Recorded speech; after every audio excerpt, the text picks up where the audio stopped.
Hi friends, welcome to government jobs portal. So మన SSC MTS previous papers arithmetic 500 bits part 3కి రావడం జరిగిందండి. First part and second part చూడకపోతే కంపల్సరీగా ఇప్పుడే చూడండి. అండ్ మా ఛానల్కి ఇంకా సబ్స్క్రైబ్ చేసుకోకపోయి ఉంటే సబ్స్క్రైబ్ చేసుకొని పక్కన బెల్ ఐకాన్ క్లిక్ చేయండి. అలాగే జీజేపీ తెలుగు ఆండ్రాయిడ్ యాప్లో కావచ్చు, లేదా మా వెబ్సైట్ www.gjptelugu.in లో కావచ్చు, మనకి అరిథమెటిక్ రీజనింగ్తో పాటు modern history and AP history paid classes available ఉన్నాయన్నమాట. ఇవి both English medium and Telugu medium స్టూడెంట్స్కి అర్థమయ్యే విధంగా ఉంటాయి. ఓకే, సో ఇంట్రెస్ట్ ఉన్న వాళ్ళు ఈరోజే ఎన్రోల్ చేసుకోవచ్చు. రైట్, మనం 41st క్వశ్చన్ మనం చూద్దాం. చూడండి, ఇక్కడ మనకి ఒక 3 స్టూడెంట్స్ ఒక 5 ఎగ్జామ్స్లో వచ్చిన మార్క్స్ అనేవి లిస్ట్ ఇచ్చారనమాట. Okay, what is the sum of marks obtained by S1 student 1 in exam 4? S1 exam 4లో 96 వచ్చాయి. S2 in exam 1, S2 in exam 1, S3 in exam E3 and E5. S3కి E3 అండ్ E5 ఏం లేదు, సింపుల్గా ఇవన్నీ add చేయమని చెప్పారండి. ఒకసారి అబ్జర్వ్ చేయండి, 80 80 80. ఓకే, 83 240 442, అదొక 10 250 plus 96 346. So option A answer అవుతుందని చెప్పచ్చు. ఓకే, సింపుల్గా ఫాస్ట్గా యాడ్ చేసుకోవాలన్నమాట. నెక్స్ట్ 42nd క్వశ్చన్ మనం చూద్దాం. ఓకే, ఇక్కడ ఏ వాల్యూ ఇచ్చారు, ఇది బి వాల్యూ అంటున్నారు, ఏ మైనస్ బి ఎంతో కనుక్కోమంటున్నారు. ఓకే, సింపుల్ కదండి, బోర్డ్ మాస్ రూల్ అప్లై చేస్తే మనకి వెంటనే ఆన్సర్ వచ్చేస్తుంది. సో ఈ క్వశ్చన్ ఆన్సర్ మీరే కామెంట్స్లో చెప్పండి. ఓకే, సింపుల్గా చేయొచ్చు కాబట్టి నేను మీకే ఇది వదిలేస్తున్నాను. So 42nd one question number వేసి ఆప్షన్ ఏంటిది అనేది మెన్షన్ చేయండి ఆన్సర్ క్లియర్గా. సో నెక్స్ట్ 43rd క్వశ్చన్ మనం చూద్దాం. In a bag the ratio of the number of 2 rupee 1 rupee and 50 paise coins is 3:4:5. If the total amount in the bag is ₹250, then how many 1 rupee coins are there అంటున్నాడండి. ఇక్కడ మీరు ఒకటి క్లియర్గా చూడండి. Okay, అది ఏంటి అంటే ఇప్పుడు చూడండి, 2 rupee coins, 1 rupee coins, 50 paise coins, వీటి మూడిటి రేషియో ఇచ్చారన్నమాట. ఇవేంటి రేషియో? కాయిన్స్ యొక్క రేషియో ఇది. ఓకే, కానీ మనం ఏం చేయాలి, మనకి ఏం ఇచ్చాడు, మొత్తం అమౌంట్ ఎంత ఉందో ఇచ్చాడు. మనం గనక వాటి వాల్యూస్ యొక్క రేషియో గనక కొనుక్కున్నాం అనుకోండి, వాటి వాల్యూస్ యొక్క రేషియో ఎలా వస్తుంది? ఇప్పుడు 50 paise 1 యూనిట్ అనుకోండి, 1 రూపీ అవుతుంది, దీనికి డబల్ కదా, 2 యూనిట్స్ అవుతుంది వాల్యూ. దీనికి ఇది డబుల్ కదా, అంటే ఇది 4 యూనిట్స్ అవుతుంది వాల్యూ. సో ఏం లేదా, సింపుల్గా ఆ వాల్యూస్తోని మనం ఇచ్చిన ఈ రేషియోని మల్టిప్లై చేస్తాం. ఎందుకంటే ఇవి నెంబర్ ఆఫ్ కాయిన్స్, వాటి వాల్యూస్ ఎంత? 50 paise ఒకవేళ 1 యూనిట్ వాల్యూ అయితే 1 rupee 2 units value, 2 rupee 4 units value. ఎందుకంటే దీనికి ఇది డబల్, దీనికి ఇది డబల్. సో దీన్ని 4తో మల్టిప్లై చేస్తాం, 12 అయింది. దీన్ని 2తో మల్టిప్లై చేస్తాం, 8 అయింది. దీన్ని 1తో మల్టిప్లై చేస్తున్నాం, 5 అయింది. ఓకే, సో ఇప్పుడు ఇదేంటిది రేషియో? ఈ రేషియో ఏంటిదండి? వాటి వాల్యూస్ యొక్క రేషియో. ఓకే, సో మొత్తం ఎంత, ఎన్ని పార్ట్స్ ఉన్నాయి? టోటల్ 12 + 8 + 5 టోటల్ 25 పార్ట్స్ ఉంటే, ఓకే, టోటల్ 25 పార్ట్స్ ఉంటే అందులోని 2 రూపీస్ కాయిన్స్ వచ్చేసి 12 పార్ట్స్, 1 రూపీ కాయిన్ వచ్చేసి 8 పార్ట్స్ అండ్ 50 paise వచ్చేసి 5 పార్ట్స్ అనమాట. సో ఏంటి, 25 పార్ట్స్ 250 రూపీస్కి ఈక్వల్ అయింది. అంటే 1 పార్ట్ 10 రూపీస్కి ఈక్వల్ అయింది. 1 పార్ట్ 10 రూపీస్కి ఈక్వల్ అయింది. ఇప్పుడు మనం ఏమడుతున్నారు question, then how many 1 rupee coins are there అంటున్నారు. ఇప్పుడు 8 పార్ట్స్ అంటే 8 × 10 రూపీస్ అంటే 80 రూపీస్ అండి. సో 1 రూపీ కాయిన్స్ యొక్క వాల్యూ ఎంత? 80 రూపీస్. అంటే ఎన్ని కాయిన్స్ ఉన్నట్టు? 80 కాయిన్స్ ఉన్నట్టు. రైట్, ఆప్షన్ డి అవుతుంది. ఒకవేళ మనకి 50 paise కాయిన్స్ ఎన్ని ఉన్నాయో అనుకుందాం అనుకోండి, 5 పార్ట్స్ 5 × 10 50 రూపీస్ అండి. 50 రూపీస్లో ఎన్ని ఉంటాయండి 50 paise కాయిన్స్? 100 ఉంటాయి. సో ఇలా మనం ఈజీగా సాల్వ్ చేసుకోవచ్చు. బట్ ఇక్కడ ఏంటి మెయిన్ ఇంపార్టెంట్, అవి కాయిన్స్ యొక్క రేషియో ఇచ్చారు, మనం ఏం చేస్తాం, వాటి వాల్యూస్ యొక్క రేషియో మనం తీసుకుంటున్నాం. అప్పుడే కదా ఆ వాల్యూస్ మొత్తం కలిపితే కదా 250 అన్నారు, అందుకని దానికి ఈక్వేట్ చేసాం, సింపుల్. నెక్స్ట్ 44th క్వశ్చన్ మనం చూద్దాం. A sum invested at compound interest amounts to ₹750 at the end of first year and ₹900 at the end of second year. What is the sum? బాగా అబ్జర్వ్ చేయండి, ఇక్కడ ఏమంటున్నాడు, first కొంత amount ఉందండి, దీన్ని 1 year compound ఇంట్రెస్ట్కి ఇచ్చినప్పుడు అది మొత్తం సమ్ కాస్త 750 రూపీస్ అయిందంట. సెకండ్ ఇయర్ ఏమైందంట 750 కాస్త 900 అయిందంట. ఇప్పుడు బాగా అబ్జర్వ్ చేయండి, 750కి 900 అయిందంటే ఎంత పెరిగింది? 150 రూపీస్ పెరిగింది. 150 రూపీస్ అంటే ఇది సింపుల్ ఇంట్రెస్ట్ కాదు. సింపుల్ ఇంట్రెస్ట్ అంటే 150 మైనస్ చేసి 600 అని చెప్పేవాళ్ళు, కానీ ఇది సింపుల్ ఇంట్రెస్ట్ కాదు, ఇది కాంపౌండ్ ఇంట్రెస్ట్. అవునా? సో సమానంగా పెరగదు. ఫస్ట్ ఇయర్ పెరిగిన దానికి మళ్ళీ సెకండ్ ఇయర్ ఏమవుతుంది, దీని మీద వచ్చే ఇంట్రెస్ట్ కూడా ఇంకా యాడ్ అవుతుంది. ఓకే, సో 750 ఏమైంది? 150 పెరిగింది. 150 ఎన్నో పార్ట్ అండి? 1/5 పార్ట్. అంటే 750 ఇంటూ ఏమైంది? 1/5 పార్ట్. 1/5 పార్ట్ అంటే 5 మీద ఒకటి పెరిగిందని. 5 మీద ఒకటి పెరిగిందంటే 6/5 అయిందని. 750 కాస్త 6/5తో మల్టిప్లై అయింది, అంతేనా? అదే కదా 1/5 పెరగడం అంటే. సో అంటే ఏంటి, ఫస్ట్ ఉన్న సమ్ కూడా 6/5తో మల్టిప్లై అయ్యి 750 అవుతుంది అని అర్థం. ఓకే, సో సమ్ ఎంత అండి? క్యాన్సిల్ చేసుకుందాం. 6 12 72, 6 5 30, 5 ఇంటూ 125, 625.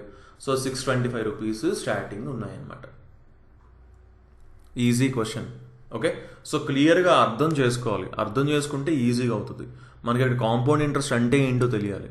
మనం ఆల్రెడీ వీడియోస్ చేసామండి కాంపౌండ్ ఇంట్రెస్ట్ మీద కూడా. కాంపౌండ్ ఇంట్రెస్ట్ జీజేపీ అని కొట్టండి, మీకు వీడియో వస్తుంది. ఆ క్లియర్గా కాన్సెప్ట్ తెలుసుకోండి, ఈజీగా సాల్వ్ చేయగలుగుతారు. Okay, so next 45th question చూద్దాం. Average of all the natural numbers from 49 to 125. Simple అండి. ఇప్పుడు ఒక నెంబర్ నుంచి ఇంకో నెంబర్ వరకు అవి వరుసగా కాన్స్టెంట్గా ఉన్నాయనుకోండి, అంటే మధ్యన డిఫరెన్స్ సేమ్ ఉన్నాయనుకోండి, అప్పుడు యావరేజ్ కనుక్కోవాలంటే సింపుల్గా ఆ first number last number add చేసి బై 2 చేస్తే యావరేజ్ వచ్చేస్తుంది. సో ఇదేంటి 49 నుంచి 125 అన్నారు కాబట్టి ఏంటి ఇక్కడ అన్నిటికీ కూడా సేమ్ డిఫరెన్స్ ఉంది. 49, 50, 51, 52 అలా వరుసగా అంతవరకు 125 వరకు. ఓకే, యావరేజ్ ఏంటి? ఇది ప్లస్ ఇది బై 2. 49కి 1 ఇవ్వండి, 1 ఇస్తే 50 అయింది. 50 ఇస్తే ఇక్కడ 124 ఉంది. So 50 plus 124 174/2. 174/2 174/2 చూడండి. 2 8 16, 2 7 14 అంటే 87. సో ఆప్షన్ బి ఆన్సర్ అవుతుందని చెప్పచ్చు. Okay, so next 46th question మనం చూద్దాం. ఓకే, A:B వచ్చేసి 2:3 అంట, B - A = 28 అంట. అలా అయితే B + A ఎంత అంటున్నారు. సింపుల్ క్వశ్చన్ చూడండి. AB రేషియో 2:3 అంటున్నారు. అంటే ఇది 2 భాగాలు ఉంటాయి, 2 పార్ట్స్ ఉంటాయి. B వచ్చేసి 3 పార్ట్స్ ఉంది, కానీ ఆ రెండింటి మధ్య డిఫరెన్స్ ఇచ్చారు. అంటే 3 పార్ట్స్ - 2 పార్ట్స్, రెండింటికి అంతా ఒక పార్ట్ 28కి ఈక్వల్ అని చెప్పేస్తున్నారు ఇక్కడ. మళ్ళీ 1 పార్ట్ 28 అయితే A + B, B + A అంటే టోటల్ 5 పార్ట్స్ ఎంత అని అడుగుతున్నారు మళ్ళీ తిరిగి.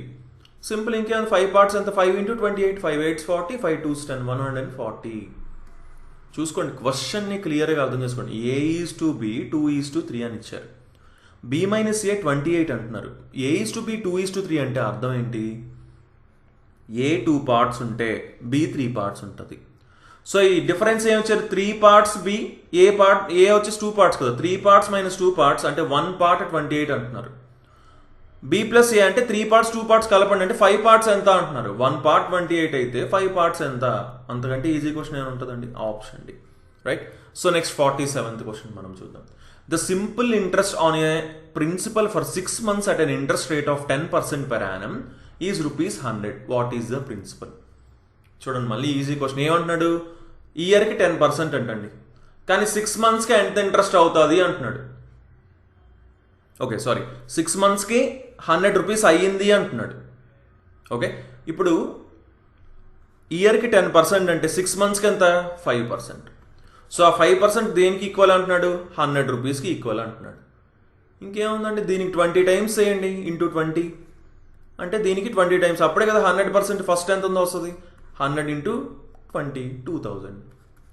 Simple question, right. ఇక్కడ కానీ మనం క్యాచ్ చేయాల్సింది ఏంటి? 1 yearకి 10% ఇచ్చాడు, కానీ ఇక్కడ 6 monthsకే వచ్చిన ఇంట్రెస్ట్ ₹100 అన్నాడు. సో 6 months అంటే దీనికి సగం ఉంటుంది, 5% అన్న విషయం కొంతమంది మర్చిపోతారు. అది మాత్రం మనం మర్చిపోకూడదు అనమాట. Okay, so next 48th question మనం చూద్దాం. ఓకే, క్వశ్చన్ని సింపుల్గా చెప్పేస్తాను. ఏ అనే ఒక పైప్ వచ్చేసి 30 daysలో ఒక రిజర్వాయర్ని నింపగలదంట. 30 daysలో. ఓకే, బి అనేది ఒక ఎంటీ చేస్తుందంట. ఎన్ని డేస్లో? 50 daysలో. అలా అయితే ఇక్కడ ఏమంటున్నారంటే 2 pipes ఆల్టర్నేట్ డేస్లో ఓపెన్ అవుతాయి అండ్ దేంతో స్టార్ట్ అవుతుంది, ఏతో స్టార్ట్ అవుతుంది. అలా అయితే ఎన్ని డేస్లో, క్లియర్ చూసుకోండి, completely field for the first time, మొదటిసారి ఫస్ట్ టైం ఎన్ని డేస్లో ఫిల్ అవుతుంది అంటున్నారు. ఇప్పుడు చూడండి, ఇది 30 డేస్ పడుతుంది ఫుల్ చేయడానికి, ఇది ఎంటీ చేయడానికి 50 డేస్ పడుతుంది. So total number of units 30కి 50కి ఎల్సిఎం 150 అనుకుంటాం. అంటే 1 డేకి ఇది 5 యూనిట్స్ నింపుతుంది, ఇది 1 డేకి 3 యూనిట్స్ ఖాళీ చేస్తుంది. బట్ ఇక్కడ ఏంటి, ఫస్ట్ డే ఏ పని చేస్తే సెకండ్ డే బి పని చేస్తుంది, థర్డ్ డే ఏ పని చేస్తుంది, ఫోర్త్ డే బి పని చేస్తుంది. అంటే ఫస్ట్ డే 5, తర్వాత డే 3 ఖాళీ అవుతున్నాయి, మళ్ళీ 5 నింపుతుంది, 3 ఖాళీ అవుతున్నాయి. అంటే 2 డేస్కి ఏం జరుగుతుందో ఒకసారి చూద్దాం. 2 డేస్కి ఇక్కడ 5 యూనిట్స్ నింపుతుంటే ఏ, బి వచ్చేసి సెకండ్ డే 3 యూనిట్స్ ఖాళీ చేస్తుంది. అంటే 2 డేస్కి కలిపి 2 యూనిట్స్ మాత్రమే నిండుతున్నాయి. ఇక్కడ చాలామంది ఒక మిస్టేక్ చేస్తారు, ఏంటి అంటే 2 డేస్కి 2 యూనిట్స్ కదా, అంటే 150 యూనిట్స్కి 75 డేస్ పడుతుందని డైరెక్ట్గా 75th డే అని పెట్టేస్తారు. అది మిస్టేక్ అనమాట. ఎందుకంటే క్లియర్ చూడండి, ఇక్కడ పెద్ద వర్డ్ ఒకటి మెన్షన్ చేశారు క్లియర్గా, completely field for the first time అన్నారు, మొదటిసారి అన్నారు. ఇప్పుడు 73rd డే ఒకసారి చూద్దాం. 73rd డే ఏమవుతుంది, 73 డేస్ అయిపోయిన తర్వాత 2 డేస్కి 2 యూనిట్స్ కదా, రైట్? 2 డేస్కి 2 యూనిట్స్ అంటే 1 డేకి 1 యూనిట్ కింద కదా కౌంట్, అవునా? అంటే 1 డేకి 1 యూనిట్ అవుతున్నట్టు అప్రాక్సిమేట్గా, అవునా? సారీ, ఇక్కడ 73rd కాదు మనం చూడాల్సింది, 1 డేకి 1 యూనిట్ అవుతున్నట్టు. సో 1 డేకి 1 యూనిట్ అయితే ఏం చేస్తారు, 150 డేస్ అని చెప్పేస్తారు. ఎందుకంటే డేకి ఒక యూనిట్ ప్రకారం 150 అని టిక్ పెడతారు. సారీ, 75 అంటే ఆల్టర్నేట్ డేస్ కాబట్టి మనం ఇక్కడ 2 డేస్కి 2 యూనిట్స్ ఫిల్ అవుతున్నాయి. Sorry for that. సో 2 డేస్కి 2 యూనిట్స్ అంటే 1 డేకి 1 యూనిటే ఫిల్ అవుతుంది. సో అంటే 150 యూనిట్స్కి 150 డేస్ పడతా అని చెప్పి 150 టిక్ పెడతారు. అదే మిస్టేక్ అనమాట. ఎందుకంటే క్లియర్గా చూడండి, ఇప్పుడు ఫర్ ఎగ్జాంపుల్ 144th డే ఒకసారి చూద్దాం. 144th డేకి ఏమవుతుంది, 144 యూనిట్స్ ఫిల్ అవుతాయి, అవునా? తర్వాత 145th డే ఏమవుతుంది, 144కి ఇంకొక 5 యూనిట్స్ యాడ్ అవుతాయి, అంటే ఇది 149 అవుతుంది. మళ్ళీ 146th డే 3 యూనిట్స్ ఖాళీ అవుతాయి, 146 అవుతుంది. అండ్ 147th డే ఒకసారి బాగా అబ్జర్వ్ చేయండి, ఏమవుతుంది, 146కి ఇంకో 5 కలిపితే 151 యూనిట్స్ ఫిల్ అవుతాయి. ఓకే, అంటే 147th డేనే ఫిల్ అయిపోతుంది మొదటిసారి, ఫస్ట్ టైం అయితే 147th డేనే ఫిల్ అయిపోతుంది ఆ ట్యాంక్ మొత్తం, ఆ రిజర్వాయర్ మొత్తం. ఓకే, అంటే ఒకసారి క్లియర్గా చూసుకోండి. ఇప్పుడు ఎప్పుడూ కూడా ఇలా ఆల్టర్నేట్ డేస్ ఇచ్చినప్పుడు అండ్ స్టార్టింగ్ వచ్చేసి ఫిల్ చేసేది ఉన్నప్పుడు, ఓకే, సో అప్పుడు ఏంటి, ఇక్కడ ఇది 5 యూనిట్స్ ఫిల్ చేస్తుంది, ఇది 3 యూనిట్స్ మైనస్ చేస్తుంది. ఇది ఫస్ట్ డే, ఇది సెకండ్ డే. 2 డేస్కి 2 యూనిట్స్ అవ్వడం వల్ల 1 డేకి 1 యూనిట్ అని చెప్పి మనం వెంటనే కౌంట్ చేసుకొని టోటల్ 150 యూనిట్స్ కదా, 150 డేస్ పడుతుందని పెట్టకూడదు. ఒకసారి జాగ్రత్తగా చూసుకోవాలి. దానికి ముందే అవుతుందన్నమాట ఫిల్. ఎందుకంటే 5 యూనిట్స్ ఉంది కాబట్టి, క్లియర్ చూడండి, 5 మైనస్ చేయండి, 145. సో కాబట్టి ఆ 146th డే ఒకసారి క్లియర్గా చూసుకున్నాం, మనకు అర్థమైపోతుంది. 146th డేకి 146 యూనిట్స్ ఫిల్ అవుతాయి. 147th డేకి మళ్ళీ ఏ పైప్ వర్క్ చేస్తుంది కాబట్టి +5 అయ్యి 151 యూనిట్స్ అయిపోతాయి. సో ట్యాంక్ మొత్తం ఫిల్ అయిపోతుంది. సో రిజర్వాయర్ మొత్తం ఫిల్ అవుతుంది 147th డేనే ఫస్ట్ టైం. ఆ నెక్స్ట్ డే మళ్ళీ -3 అవుతుంది. బట్ మనకి దాంతో సంబంధం లేదు, ఎందుకంటే వీళ్ళు ఫస్ట్ టైం ఎప్పుడు ఫిల్ అవుద్దని అడిగారు, right? So next 49th question మనం చూద్దాం. Alok starts walking from P with speed of 6 km/h towards Q. So okay, P అనేది ఒకటి ఉంది, Q అనేది ఒకటి ఉంది అంటున్నారు. అలోక్ వచ్చేసి P నుంచి స్టార్ట్ అయ్యాడు, 6 km/hతో నడుస్తున్నాడు. Okay, Raman starts at same time from P towards Q with speed of 9 km/h. Same ఇక్కడి నుంచే రామన్ కూడా స్టార్ట్ అయ్యాడు, కాకపోతే 9 km/hతో వెళ్తున్నాడు. Raman reaches Q, turns back and starts walking towards P. ఇప్పుడు ఇతను 6 km/h, ఇతను 9 km/h, కాబట్టి అతను రామన్ వచ్చేసి Q దగ్గరికి వెళ్ళిపోయాడు, రిటర్న్ కూడా అయిపోతున్నాడు. Okay, he meets Alok at R. వీళ్ళిద్దరూ ఏదో ఒక పాయింట్ R దగ్గర కలిశారండి. PQ is 15 km, then what is PR? PQ length ఇచ్చారండి, PQ లెంత్ ఇచ్చారు, PQ మొత్తం కలిపి 15 km అంట. అలా అయితే P నుంచి R అంటే ఈ రామన్ వెళ్ళి వెనక్కి వచ్చేస్తున్నాడు, అలోక్ ఇంకా వెళ్తున్నాడు, వీళ్ళిద్దరూ ఒక దగ్గర మీట్ అయ్యారు. అది ఎక్కడా అని అడుగుతున్నారండి. యాక్చువల్లీ ఇలాంటి క్వశ్చన్ని సింపుల్గా ఆప్షన్స్తో చేయొచ్చు.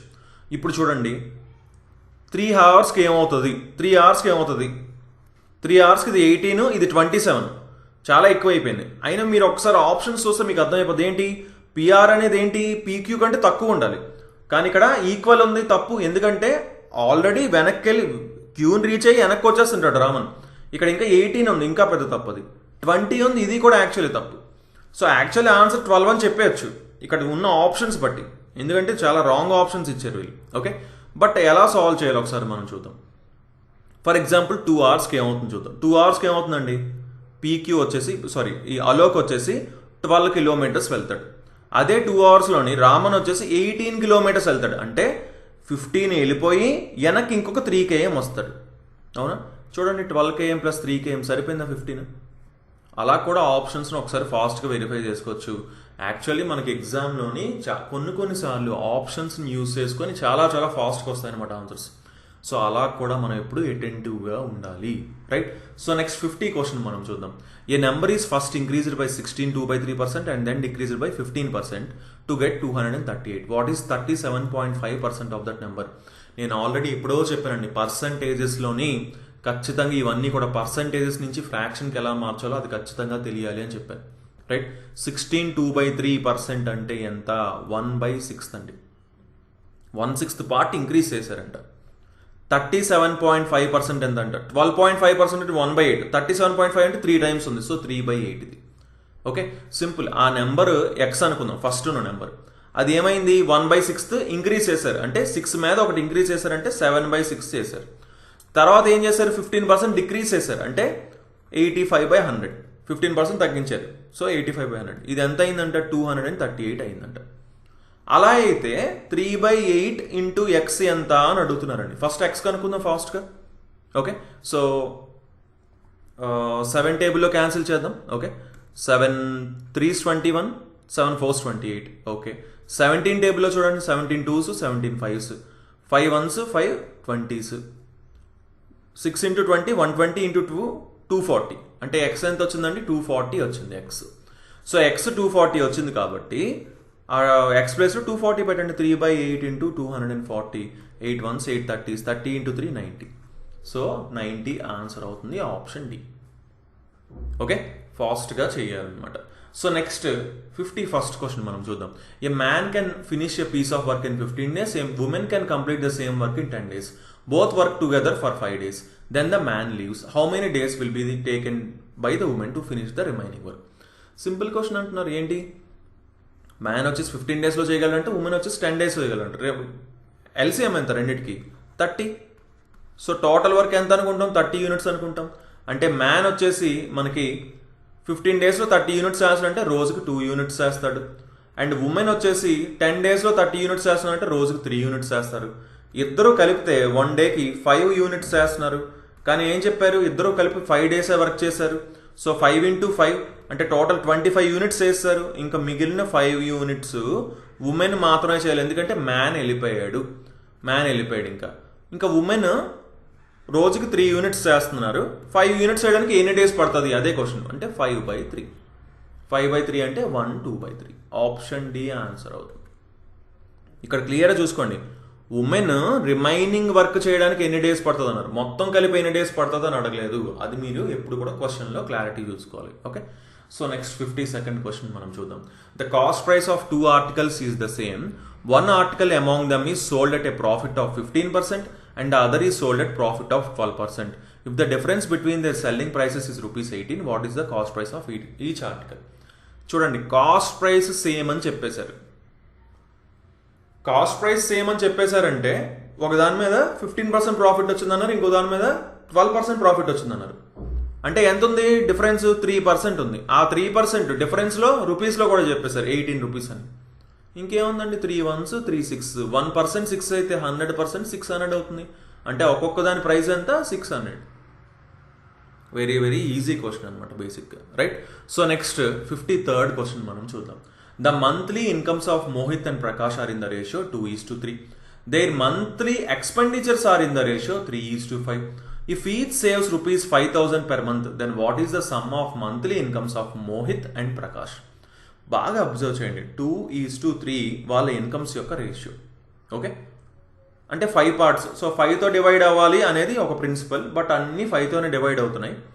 ఓకే, మనం నార్మల్ మెథడ్లో చేసేద్దాం. ఏంటి ఎక్స్పెండిచర్స్ ఎంత రేషియో? 3:5. కానీ ఏం చెప్పారు, ఇద్దరు కూడా 5,000 రూపీస్ సేవ్ చేస్తున్నారు. ఇవేంటి ఎక్స్పెండిచర్స్, వీళ్ళు ఖర్చు పెట్టేది 5,000 రూపీస్ సేవ్ చేస్తున్నారంటే ఈక్వల్గా పెరగాలి, ఈక్వల్గా తగ్గాలి. ఎందుకంటే ఆ 5,000 సేవ్ చేస్తున్నారు కాబట్టి మిగతాది ఖర్చు పెడుతున్నారు. సో ఇక్కడ ఏంటి పెరిగింది, ఇక్కడ పెరిగింది. దీన్ని ఏం చేయాలి, ఈక్వల్ చేయాలంటే ఇక్కడ డిఫరెన్స్ ఎంత 2, ఇక్కడ డిఫరెన్స్ ఎంత 1. సో ఈ 2తో ఈ రెండింటిని మల్టిప్లై చేస్తామంటే 4:6 అయింది. ఈ 1తో దీన్ని మల్టిప్లై చేస్తాం, సో 3:5 అలానే ఉంది.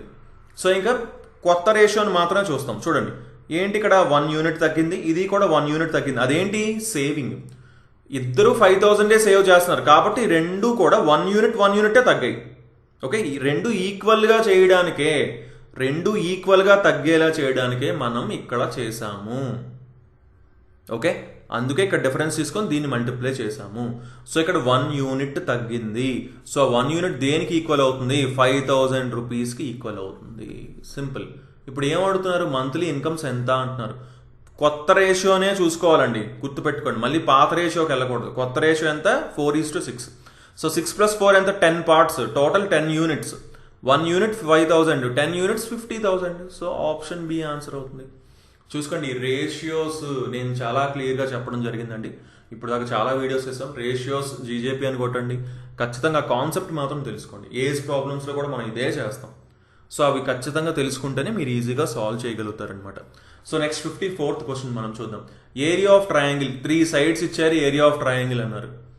నార్మల్గా 3 సైడ్స్ ఇచ్చుంటే ఏంటి, S = A + B + C/2 √ of S × S - A × S - B × S - C. ఇది నార్మల్ ఫార్ములా. బట్ ఇక్కడ ఈ 7ని 24ని 25ని చూడగానే మీకు ఒకటి అర్థమైపోవాలి, ఏంటి ఇది ఒక రైట్ యాంగిల్డ్ ట్రయాంగిల్ అని. ఎందుకు, ఇవి పైథాగరన్ ట్రిప్లెట్స్ కాబట్టి. చూడండి ఇక్కడ 25, ఇంకా 7, 24 ఇటు వేసుకున్నా ఎటు అయినా వేసుకున్నా ప్రాబ్లం లేదు. బట్ హైపోటెన్యూస్ అయితే 25. రైట్ యాంగిల్ ట్రయాంగిల్ ఏరియా అంటే ½ into base into height, 2 1s 2 12s, 12 × 7 84 cm². చూడండి క్వశ్చన్, అందుకే పైథాగరన్ ట్రిప్లెట్స్ చాలా ఇంపార్టెంట్ చెప్పి లాస్ట్ వీడియోలో కూడా మనం చెప్పుకున్నాం. చూసుకోండి ఎంత ఇంపార్టెంట్. చూసిన వెంటనే ఆన్సర్ చేయగలుగుతాం.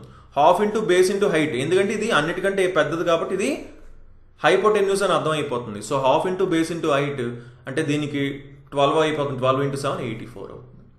Simple, right? So next 55th question మనం చూద్దాం.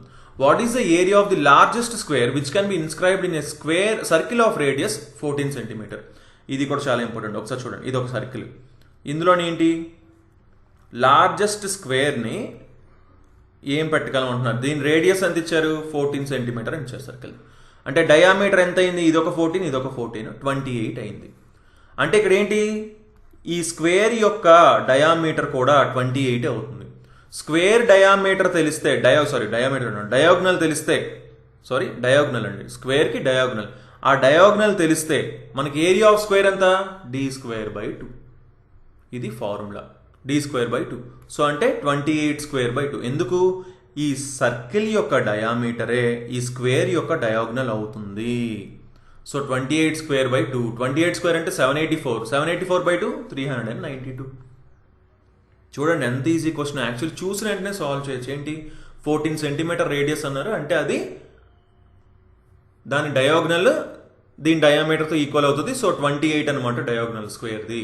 సో 28² 28² వెంటనే వచ్చేయాలి. 30² వరకు ఖచ్చితంగా గుర్తుపెట్టుకోవాలి. 1² to 30².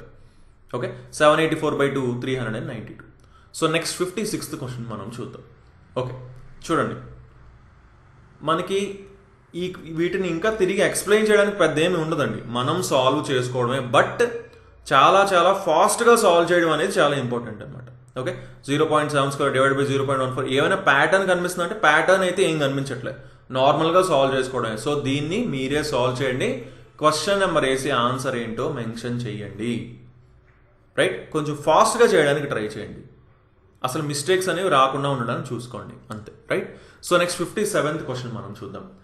A bus covers first 200 km of a journey in 4 hours and the next 600 km in 6 hours. What is the average speed of the bus for the whole journey. Average speed అడిగారండి. Average speed అంటే ఏంటి? Total ఎంత kilometres వెళ్ళారో దానికి ఎంత time తీసుకున్నారో దాంతో divide చేస్తాం, అదే యావరేజ్ స్పీడ్. టోటల్ ఎన్ని కిలోమీటర్స్ వెళ్ళారు? ఇది 200, ఇది 600, టోటల్ 800 కిలోమీటర్స్ వెళ్ళారు. ఎన్ని అవర్స్ పట్టింది? మొత్తం 4, 6, టోటల్ 10 అవర్స్ పట్టింది. అంటే 80 kilometres per hour average speed అవుతుంది అనమాట. అంటే ఆప్షన్ డి ఆన్సర్ అవుతుందని చెప్పచ్చు. Okay, simple question. So next 58th question మనం చూద్దాం. రేషియో ఆఫ్ 2 హోల్ నెంబర్స్ 5:7 అన్నారు. అలా అయితే వాళ్ళ సమ్ ఏమవ్వచ్చు అని అడుగుతున్నారండి.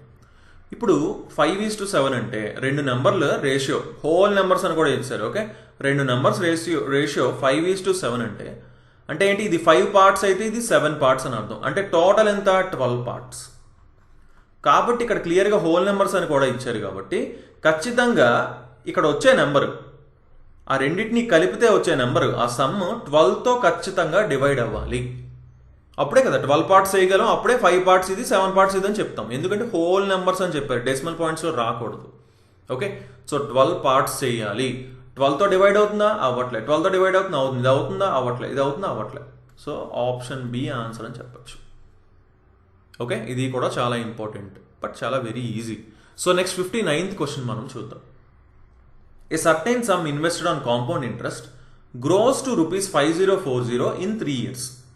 ఎంతో కొంత సమ్ ఉందంటండి, అది 3 years తర్వాత 5040 అయిందంట ఈ కొంత some. If the rate of interest in 20% for the first year అండి, ఇది is 20% for the first year. First ఇయర్కి 20%, సెకండ్ ఇయర్కి 40%, థర్డ్ ఇయర్కి 50% అయితే ఈ సమ్ ఎంత? ఫస్ట్ ఉన్న సమ్ ఎంత అంటున్నారు. సో ఫస్ట్ ఉన్న సమ్ ఫర్ ఎగ్జాంపుల్ మనం ఎక్స్ అనుకుందాం. ఫస్ట్ ఇయర్ ఎంత? 20% అంటే ఎంత? 1/5. సో అంటే 5 మీద 1 పెరిగిందని, అంటే 6/5 టైమ్స్ అయిందని. నెక్స్ట్ ఇయర్ ఏమైంది? 40% అంటే 2/5, అంటే 5 మీద 2 పెరిగిందని, అంటే 7/5 అయిందని. నెక్స్ట్ ఏంటి? 50% అంటే 1/2, 2 మీద 1 పెరిగిందని, అంటే ఏంటి? 3/2 అయిందని. ఇది ఎంతకి ఈక్వల్ అంటున్నారు? 5040కి. క్లియర్గా చూసుకోండి, ఇది ఫస్ట్ ఇయర్. సెకండ్ ఇయర్ కావాలంటే ఇంటూ చేయాలి మళ్ళీ 7/5. థర్డ్ ఇయర్ కావాలంటే మళ్ళీ ఇంటూ చేసాం. సో అలా పెరుగుతూ వెళ్తుంది కదా కాంపౌండ్ ఇంట్రెస్ట్. ఇంట్రెస్ట్ మీద ఇంట్రెస్ట్. సో ఇంట్రెస్ట్తో కలిపి వచ్చిన సమ్ మీద మొత్తం కలిపి ఒకటే ఇంట్రెస్ట్ మళ్ళీ వేస్తారు. Okay, simple. ఇప్పుడు ఏముంది? క్యాన్సిల్ చేసుకుంటే ఎక్స్ ఆన్సర్ వచ్చేస్తుంది. ఒకసారి ఫాస్ట్గా క్యాన్సిల్ చేయడానికి ట్రై చేద్దాం. 7తో క్యాన్సిల్ అవుతుంది, 7 7s 49, 7 2s 14, 0. 6తో క్యాన్సిల్ అవుతుంది, 6 120s. 3తో క్యాన్సిల్ అవుతుంది, 3 40s. So 5 × 5 25 × 2 50, 50 × 40 2000. So X value ఎంత? 2000. సో ఆప్షన్ డి ఆన్సర్ అవుతుందని సింపుల్గా చెప్పచ్చు. రైట్. సో లాస్ట్ క్వశ్చన్ చూద్దాం మనం ఈ వీడియోలో. సామ్రాట్ ఒక్కడే వచ్చేసి ఒక పనిని 10 daysలో చేయగలడంట. విరాట్ ఒక్కడే వచ్చేసి 40 daysలో చేయగలడంట. వాళ్ళిద్దరూ ఆల్టర్నేట్ డేస్లో పని చేస్తున్నారంట. సామ్రాట్ స్టార్ట్ చేస్తున్నాడంట వర్క్ని. అలా అయితే ఎన్ని డేస్లో టోటల్ వర్క్ కంప్లీట్ అవుతుంది అంటున్నారు. చాలా జాగ్రత్తగా చూడండి. ఆల్టర్నేట్ డేస్ అన్నప్పుడు మాత్రం కొంచెం కేర్ఫుల్గా చూసుకోవాలి. టోటల్ ఎంత వర్క్ అనుకుంటాం? ఇది 10 days, ఇది 40 days కాబట్టి టోటల్ వర్క్ని 40 units అని మనం అనుకుంటాం. సో సామ్రాట్ వచ్చేసి 10 daysలో 40 units చేస్తున్నాడంటే రోజుకు 4 units చేస్తున్నాడు. విరాట్ వచ్చేసి 40 days 40 units కాబట్టి రోజుకు 1 unit చేస్తున్నాడు. ఇద్దరు కలిపి 5 units చేస్తున్నారు. ఎన్ని డేస్కి? 2 daysకి. 2 daysకి 5 units చేస్తున్నారు. 5 డివైడ్ అవుతుంది 40తో, డివైడ్ అయిపోతుంది. సో నీట్గా డివైడ్ అయిపోతే అసలు ప్రాబ్లం లేదండి. 5 8s 40. ఓకే, 5 8s 40 అంటే 2 × 8 16 days పడుతుంది అనమాట. 2 daysకి 5 units. సో 16 daysకి 8 times ఉంది. సో దీనికి 8 times సరిపోయిందా? అంతే. సో 16 daysలోని 40 units వీళ్ళు చేయడం జరుగుతుంది. ఒకరు చేస్తూ ఒకరు డిస్ట్రాయ్ చేస్తుంటే అప్పుడు మనం ఇందాక చెప్పుకున్నాం కదా, చాలా జాగ్రత్తగా చూసుకోవాలి అప్పుడు మాత్రం. ఓకే, సో అండ్ ఇది ఈక్వల్గా డివైడ్ అవ్వకపోయినా సరే ఒకసారి జాగ్రత్తగా చూసుకోవాలి అప్పుడు కూడా, ఆ కేసులో కూడా. ఓకేనండి. So okay guys, thanks for watching. So తప్పకుండా మా ఛానల్కి ఇంకా సబ్స్క్రైబ్ చేసుకోకపోయింటే కంపల్సరీగా సబ్స్క్రైబ్ చేసుకోండి. అండ్ ఈ వీడియోని తప్పకుండా లైక్ చేసి మీ ఫ్రెండ్స్ అందరికీ షేర్ చేయండి. So thanks for watching and have a nice day. Bye.